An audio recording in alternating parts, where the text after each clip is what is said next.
Eccoci qua cari amici, appassionati di vecchi trattori, vi faccio vedere da questo bellissimo e comunque operativo Lamborghini 1256 DTV, come si pronuncia esatto, vedete voi, ecco, chi dice 1256, chi dice 1256, l'importante è ecco che io vi faccio vedere il pezzo, poi pronunciatelo come volete, eccolo qua, spettacolare trattore appunto ancora operativo, ci mancherebbe.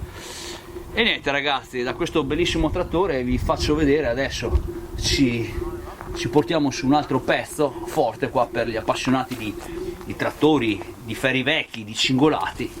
Ecco, ci ha appena detto qua il bravissimo Paolo che questo è un Fiat 25C qua, se ho capito bene. Eccolo qua ragazzi, questo cingolato, questo piccolo cingolato qua per gli appassionati qua di vecchi trattori, anche questo lo mettiamo in saccoccia. Qua c'è appunto un altro telaio qua o traccia di trattore qua un po' dismesso, ragazzi, io ve lo faccio vedere, poi siete voi gli esperti,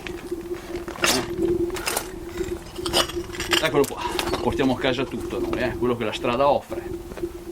Guardate qua dal retro qua di questo splendido Fiat 690 eccezionale, guardate qua, eccezionale. E niente, insomma, vi faccio vedere qua questo cingolato Fiat 25 qua che insomma è qua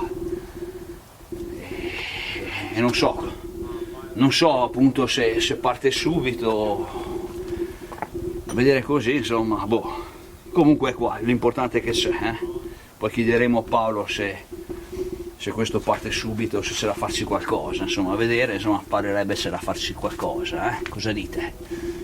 Eccolo qua, spettacolo.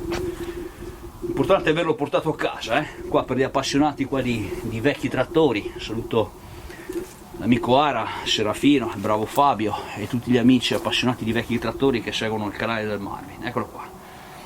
Appassionati di vecchi trattori, da questo Lamborghini vi ho fatto vedere questo bellissimo cingolato. E niente, dai, a questo punto andiamo a chiudere la panoramica, così portiamo a casa ancora traccia di filmato, che non sta male, vecchi trattori, cingolati, non sta male ripercorrere